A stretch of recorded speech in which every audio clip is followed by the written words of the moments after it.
11장 1절 말씀도 9절입니다.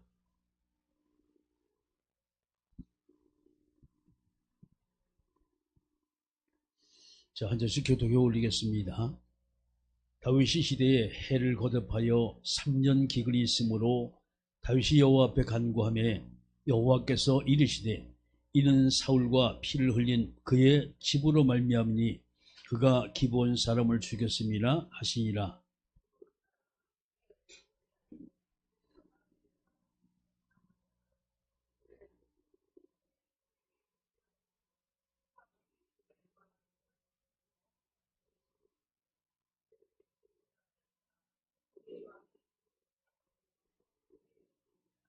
다윗이 그들에게 묻되 내가 너희를 위하여 어떻게 하랴? 내가 어떻게 속죄하여야 너희가 여호와의 기업을 위하여 복을 빌겠느냐 하니,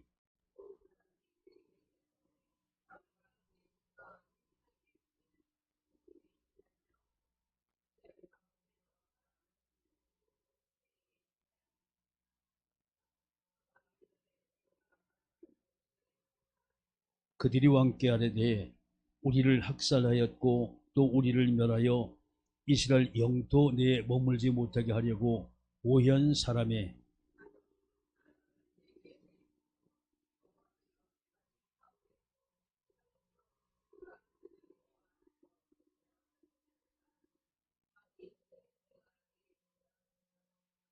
그러나 다윗과 사울의 아들 요나단 사이에 서로 여호와를 두고 맹세한 것이 있으므로 왕이 사울의 손자 요나단의 아들 무비보셋을 아끼고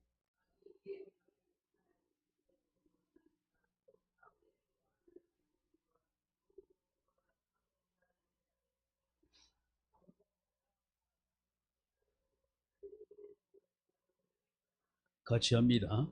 그들을 기브온 사람의 손에 넘기니 기브온 사람이 그들을 산 위에서 여호와 앞에 목매어 달매 그들이 7사람이 동시에 죽으니 죽을 때 곡식배는 첫날 곧 보리를 베기 시작하는 때더라. 아멘.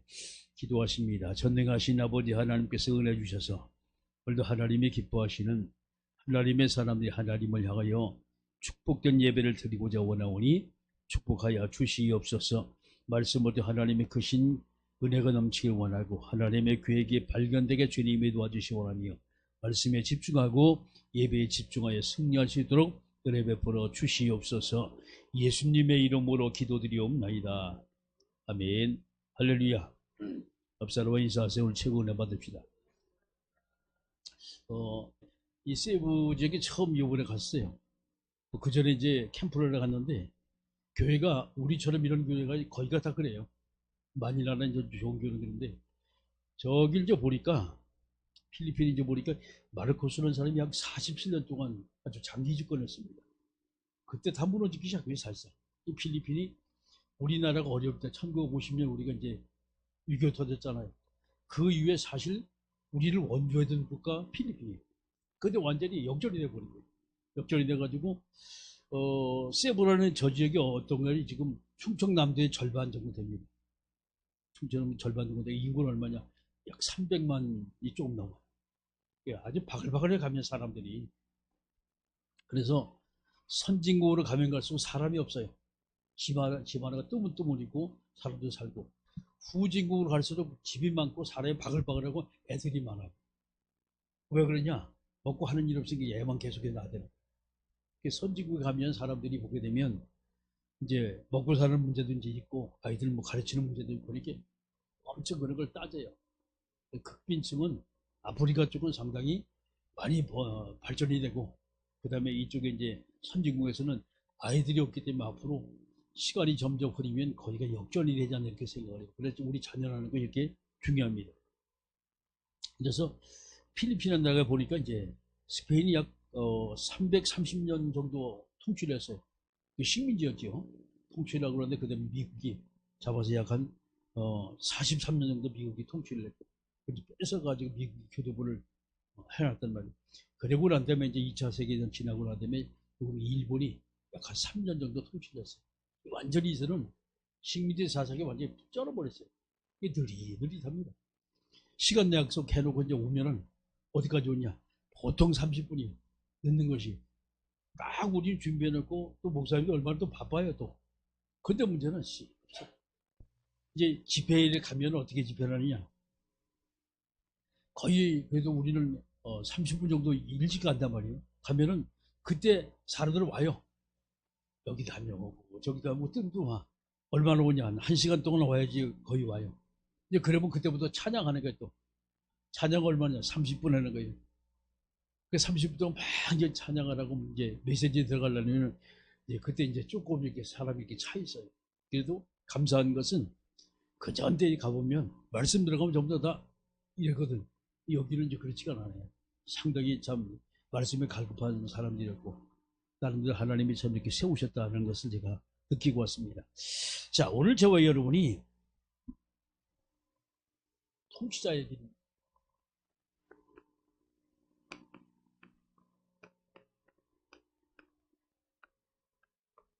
사무엘하 21장부터 그리고 24장까지 마지막에 우리 종교보는데 한 명의 사람이 잘못 통치를 해가지고 완전히 나라가 거짓 나라가 되고 있어요. 그때 당시 우리는 한 명의 대통령이 정말 나라를 위해서 헌신함으로 말이야 우리가 이렇게 부강등단으로 세계 10대 강국으로 우리가 우뚝섰는데 참 전달해 볼 때 참 지도자가 너무 기중하구나 그걸 깨닫죠. 자, 제일 먼저 저와 여러분이 다윗왕입니다.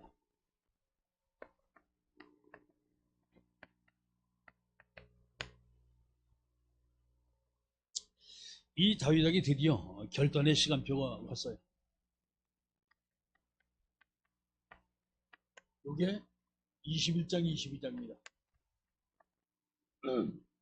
그러면 다윗왕이 어떤 결단을 하냐 하는 거예요. 자, 다윗 시대 보게 되면 완전히 시비가 엇갈리는 그런 시대가 됐어요. 이게 21장입니다.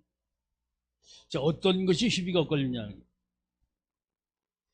1절의 말씀 보게 되면 3년 동안 기근이 계속해서 왔다는 거예요. 그러면 왜 3년 동안 기근이 왔냐면 이 내용을 살펴보니까 누굽니까? 사울왕 시대입니다. 사울왕 시대에 기브온 사람이 이 기브온 사람을 학살을 했어요. 이 기브온이 누굽니까? 여호수아 9장 3절 말씀 15절 말씀 보면 기브온 사람은 이스라엘 백성과 더불어서 화친한 사람들입니다. 속였죠, 제일 첫 번째는. 우리 멀리서 왔단 말이죠. 바로 옆에서 왔는데. 그리고 난 다음에 이제 화친을 하고 난 다음에 이들과 더불어서 이제 하나가 쭉 되는 걸 보게 되죠. 그래서 누구든지 죽일 수 없다. 근데 사울왕이 죽였어요. 그 때문에 이런 엄청난 재앙을 맞게 된 것을 우리가 보게 되죠. 이 기브온 사람들이 다윗에게 쭉 이제 기도를 하다 보니까 아, 이게 뭐 잘못됐구나. 이제 불러가지고 묻습니다. 기브온 사람에게 내가 너희가 무엇을 살기 원하냐. 그러니까 7명의 사람을 달라고 얘기했어요. 7명의 사람을 우리가 죽이겠다라고 얘기를 했어요. 그 7명의 사람이 누굽니까? 사울왕과의 중요한 사람들이죠. 이들을 모두 갖다 목매달겠다라고 얘기를 했어요. 왜 그러냐? 이들이 우리를 갖다 죽인 원흉들이기 때문에 바로 저들을 목매달아야 되겠다라고 얘기를 해요. 그리고 난 다음에 이제 15절 말씀도 쭉 보게 되면 누가 나와요? 자, 블레셋과 싸워서 이긴 승장들의 모습이 나옵니다. 이 승장들이 블레셋 거인들과 싸워서 완전 이겼던 사람들이 다윗의 부하들입니다. 자, 이것 때문에 이제 다윗은 쭉 이제 시간이 가면서 22장에 말씀 오면 여호와께서 다윗을 모든 원수의 손의 혼과 사울의 손에서 구원하신 그날에 다윗이 이 노래의 말씀으로 여호와께 아뢰었다. 자, 두 번째, 다윗왕이 하나님을 찬양하는 겁니다. 자, 하나님을 찬양하는 다윗입니다. 이것이 바로 22장입니다. 어떻게 하나님을 찬양하냐는 다윗 왕국을 세워주심에 감사가 쭉 이게 20절까지 말씀입니다. 왜 다윗은 하나님 앞에 감사했을까? 왕국을 세우는 데는 물론 사람이 세웠지만 거기는 하나님의 절대적인 간섭이 아니면 사실 힘듭니다. 이스라엘 제가 가보니까 바로 이제 그렇고, 필리핀에 가보니까 말이야, 한 명의 사람이 너무 기죽어. 필리핀 사람들은 하나님 믿어요. 어떻게 보면 천주교 사상에 완전히 찌그러졌어요. 쩔어가지고 거의 많은 사람이 그쪽에 깊이 이렇게 담겨 있는 것을 우리가 보게 되죠. 자, 그리고 이제 22절 말씀부터 쭉 이제 보게 되면 다윗이 대적으로부터 구원을 받아요. 하나님이 나라 세운데 감사하고, 두 번째 대적으로부터 하나님께서 건지신데 다윗이 감사를 합니다. 그리고 난 다음에 29절 말씀부터 이제 마지막 절까지 쭉 이제 보게 되면 다윗이 영원한 약속의 소망을 가졌어요. 하나님의 약속이죠. 이 약속의 소망을 가지고 하나님께 감사하는 것이 바로 22장입니다.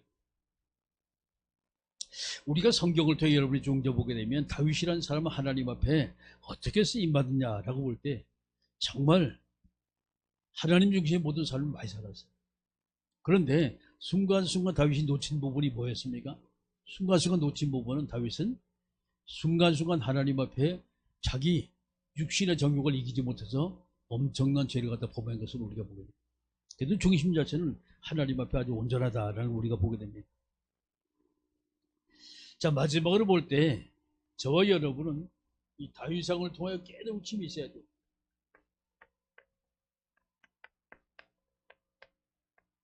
깨달음입니다. 이것이 23장 그리고 24장입니다. 어떤 깨우침을 우리가 가져야 할 것이냐. 자, 첫 번째 우리가 보게 되면 이 다윗 주변에 그래도 37명의 장수들이 있었어요. 아주 생명건 장수예요. 이게 바로 23장입니다. 어느 정도 대단했냐라는 거예요. 보게 되면 이제 8절의 말씀 보게 되면 다윗이 용사의 이름을 이러하니 그 쭉 용사들의 이름이 쭉 나와요. 그런데 15절의 말씀은 다윗이 소원하여 이르되 베들레헴 성문 곁 우물물을 누가 내게 마시게 하랴. 이게 이제 다윗이 과거를 쭉 돌아보면 저것이 바로 우리 땅이었습니다. 내가 저기서 베들레헴 바로 우물 옆에서 저 물을 내 먹고 살았는데 라고 하면서 이 말을 해줍니다. 베들레헴 우물물입니다. 저걸 우리가 차지해야 되는데 라고 얘기해요. 자, 그러니까 3명의 장수가 나와요. 3명의 장수가 나옵니다. 16절에 세 용사가 블레셋 사람의 진영을 돌파하고 지나가서 베들레헴 성문 곁 우물을 길어가지고 다윗에게 왔으나, 생명을 내고 얼마나 용감한지 몰라요. 블레셋 사람들이 진치고 있는 바로 그곳에 가서 뭐였습니까? 3명의 사람들이 이리저리 막 싸움을 하면서 거기서 물을 갖다가 한 통을 받아가지고, 그러면 이게 가능하냐 이 말이에요. 완전히 이들은요 생명을 걸었다 그러면 하나님을 아주 실제로 믿는 그 장소였죠. 그래서 이들이 생명을 걸고 가서 물 한 통을 가져옵니다. 이 한 통의 물을 가져오자마자 다윗이 이것을 보고 얼마나 하나님 앞에 다윗이 회개를 했는지 몰라요. 내가 잘못된 말 한마디로 내가 큰 장수를 다 죽일 뻔했구나 라고 다윗이 이야기합니다. 그래서 16절 하반절의 말씀은 다윗이 마시기를 기뻐하지 아니하고 그 물을 여호와께 부어드리며 이르되 여호와여 내가 나를 위하여 결단코 이런 일을 하지 아니하리. 이는 목숨을 걸고 갔던 사람 피가 아니니까 하고 마시기를 즐겨하지 아니하니라. 세 용사가 이런 일을 행하였다. 그 문제는 세 사람이 가서 물 한 통을 가지고 생명을 걸고 나간 거예요. 다윗이 이 물로 갖다 생명의 물을 어떻게 마시냐 하면서 하나님께 부어드리면서 그것을 뭐 하나님께 감사 예배를 좀 드리는 것을 우리가 보게 되죠. 자, 오늘 저와 이것을 볼 때 하나님은요 믿음의 사람 이 다윗을 통하여 여러분이 이렇게 쭉 이제 볼 부분은 다른 거 없습니다. 다윗은 상당히 순수한 사람이었어요. 정말 하나님을 믿고 신뢰하고 따랐던 이런 사람들이었고, 그 부하들 역시 마찬가지로 똑같아요. 근데 이런 장수들이 얼마나 대단하냐. 23장 가장제 마지막에 보게 되면 햇사라 모리아라 이상 총수가 37명이었더라. 37명의 아주 위대한 장군들이 좀 있었어요. 다윗의 곁에. 그러니까 이들이 모두가 다 생명을 걸고 다윗을 도와서 유대나라 그리고 이스라엘 나라를 세우는 바로 이 일에 온전히 쓰임받은 것을 우리가 보게 되죠. 자, 마지막으로 볼 때 저와 여러분이 하나님은 이 다윗에게 또 한 번의 큰 시험권을 주십니다. 이게 인구조사입니다. 이게 마지막 24장입니다. 아니, 인구조사가 뭐 이렇게 대단하냐는 거예요. 하나님은 왕을 세울 때 뭘 얘기했습니까? 병마를 갖다 세지 말라. 또 부인을 갖다 많이 두지 말고 은금을 많이 갖지 말라. 그런데 문제는 왜 인구조사를 했습니까? 이것은 우리 병력이 얼마 되냐? 싸우려고 하는 거죠. 자, 이것 때문에 요압이라는 사람을 2절에 말하지요. 인구조사를 하라라고 하면서 이에 왕이 그 곁에 있는 군사령관 요압에게 이르되 넌 이스라엘 모든 지파 가운데로 다니며 이제 단에서부터 부엘셀베까지 인구조사를 하여 백성의 수를 내게 보고하라. 요압이라는 사람이 명령을 받았어요. 요압이 기뻐하지 않습니다. 왜 기뻐하지 않냐? 요압이 잘 알거든요. 그러니까 이제 어쩔 수 없이 왕이 이제 왕이 하니까 같지만은 3절의 말씀은 요압이 왕께 하되 이 백성이 얼마든지 왕이 하나님 여호와께서 100배나 더하게 하사 내 주 왕의 눈으로 보게 하시기를 원하나이다. 그런데 내 주 왕은 어찌하여 이런 일을 기뻐하시나이까? 왜 인구조사를 뭘 합니까? 아니 하나님이 이제까지 우리를 계속해서 돌보셨는데 말이죠. 뭐 때문에 합니까? 라고 요압이라는 사람이 정면으로 반박하는 걸 쭉 보게 되죠. 10절입니다. 이렇게 쭉 이제 인구조사를 했는데, 자, 9절의 말씀 요압이 백성의 수를 왕께 보고하니 곧 이스라엘에서 칼을 빼는 담대한 자가 80만 명이요. 유다 사람이 50만 명입니다. 이런 얘기요? 130만이라는 얘기요. 아주 대군이죠. 우리나라가 60만 대군입니다. 우리나라 강원도 땅만한 이 이스라엘 땅에서 말이죠. 130만이라고 이거 엄청난 숫자거든요. 그만큼 그쪽에는요. 자녀를 많이 낳아요. 자녀를 많이 낳습니다. 10절입니다. 다윗이 백성을 조사한 후에 그의 마음에 자책을 하고 다윗이 여호와께 아뢰되 내가 이 일을 행함으로 큰 죄를 범하였나이다 라고 하면서 다윗이 이것을 보고 인구조사 때문에 다윗이 자책을 합니다. 자, 이때 선지자 가시라는 사람이 나와요. 선지자 가시라는 사람이 나옵니다. 그래서 하나님께서 이 가시라는 사람에게 다윗에 가서 말하고 쭉 얘기합니다. 13절에 가시 다윗에게 이르러 아뢰되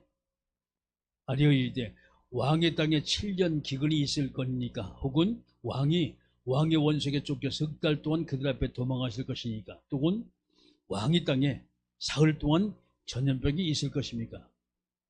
자, 특정하라 이 말이에요. 이 뭡니까? 7년 기근입니다. 그리고 석 달 동안 폐잔병에서 다윗이 쫓아다니는 거, 도망다니는 거고 마지막으로는 3일이죠. 온역이 3일 동안 이스라엘 땅에 임하는 것 세 개 중 하나 택하라. 그게 다윗이 택한 것이 바로 이거였어요.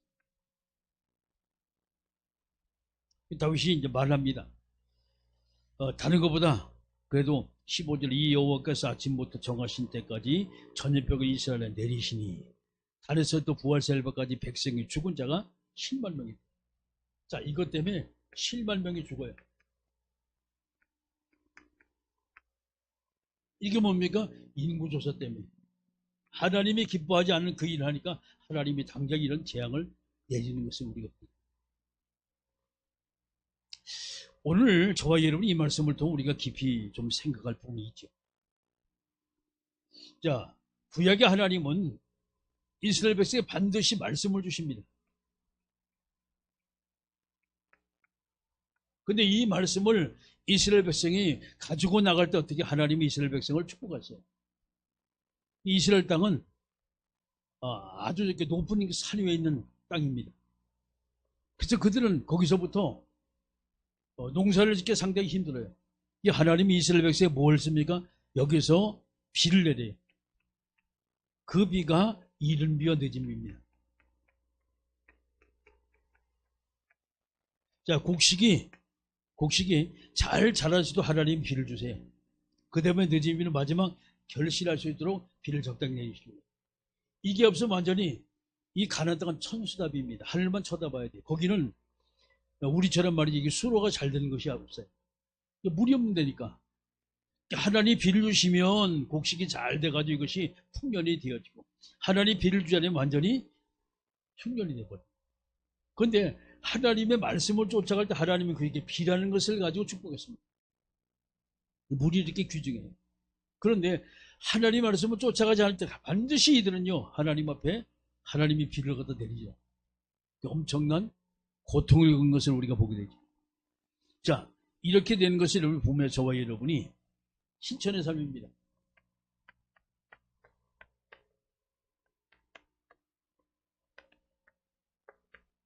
하나님의 말씀 중심으로 우리가 한번 살펴보시면 이 말씀 속에서 우리가 어떤 것을 깨우실 것이냐. 하나님은요, 이스라엘 백성에게 반드시 한 것이 있습니다. 그게 뭡니까? 말씀에 대한 약속입니다. 그 약속 중에 일부가 기본 백성이지요. 그 여호수아 9장의 말씀은 이 기본 백성과 더불어서 이스라엘 백성이 화친했단 말이죠. 화친했는데 이 화친하는 것을 누가 깼어요? 사울왕이 깼어요. 그래서 이 사울의 족속 중에서 아직도 살아남은 사람이 있죠. 우두머리 7명을 딱 찍어요. 누가 기본 족속이. 그래서 7명을 모두가 우리가 죽이겠습니다 라고 얘기를 했어요. 근데 3년 동안 계속해서 기근이 왔잖아요. 다윗이 깨우쳤잖아요. 그래서 이 7명의 사람을 이 기본 사람 내줍니다. 이들 모두가 다 몸에다 나 죽이는 것을 우리가 보게 됩니다. 그리고서 두 번째 볼 것이 다윗의 용사들이에요. 어때? 37명의 용사들.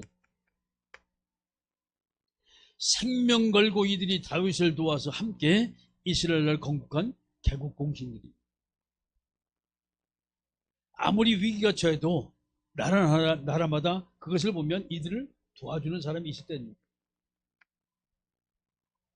지금은 문관이 필요하고 옛날에는 무관이 많이 필요했을 때, 장수가 없으면 절대 싸울 수가 없거든요. 물론 책사도 필요했겠지요. 자, 이것을 저와 여러분이 그렇다면 우리는 이런 모습을 보면서 우리의 어떻게 신앙생활에 적용할 것이냐는 첫 번째입니다. 다윗 왕이 하나님 앞에 성군이라고 말했어요. 세상에 보던 다윗 왕을 성군이라고 말합니다. 그런데 문제는 이 다윗이요, 끊임없이 하나님 앞에 실수가 너무나 많았어요. 아주 실수투성이었어요. 그런데 왜 이스라엘 백성은 지금도 다윗이라고 말하냐? 실수를 했던 그 중심은 절대 하나님의 중심을 벗어나지 않았어요. 이것 때문에 끊임없이 이스라엘 백성에 재앙이 왔어요. 자, 문제는 바로 이런 부분입니다. 누가 실수했습니까? 왕이 실수했어요. 지도자가 실수했어요.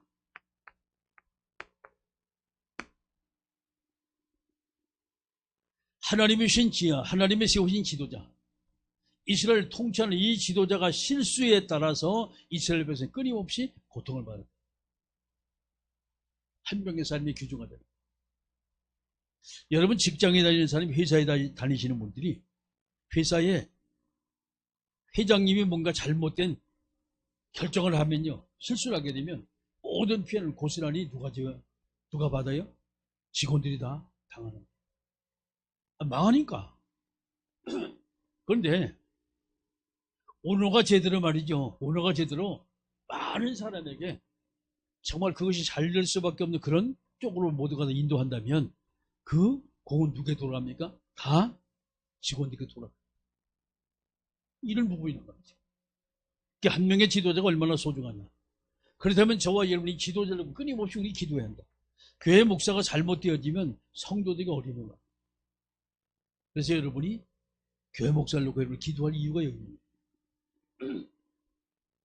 그래서 지도자의 실수는 곧 뭐로 움직입니까? 국가에 대한 재앙으로 같이 움직이는 거예요. 오늘 저와 여러분이 이것을 보시면서 한번 생각을 잘 한번 하시기 바랍니다. 오늘날 저와 여러분은 하나님의 자녀로 지금 이제 신앙생활을 쭉 하고 있는데, 나 한 명의 잘못된 우리 가정에 문제가 와요. 부부간에 잘못되어지면 누가 함께 자녀에게 그대로 문제가 전가가 되는 것을 우리가 보게 됩니다. 저와 여러분이 하나님의 말씀하에 우리가 바로 서서 많은 삶을 살리는 귀한 일에 우리가 쓰임받는다면 하나님은 저와 여러분을 통하여서 더 큰 하나님의 역사에 이룬다는 걸 우리가 보게 됩니다. 하나님께 저와 여러분이 주신 말씀이 오늘 우리가 잘 아는 2024년 말씀이 바로 이사야서 60장의 말씀입니다.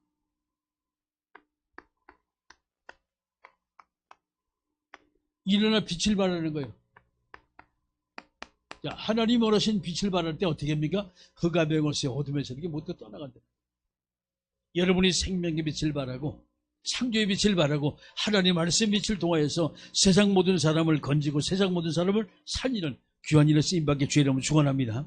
이를 통하여 우리가 렘넌트를 살리게 되고 지역의 시스템이 세워지고 또 하나님이 원하신 말이지 많은 사람을 귀한 축제를 통해 그들 모두 초청을 해서 하나님께 인도하는 2024년 되게 주의 이름으로 축원합니다. 자, 우리가 함께 우리가 말씀 못 들고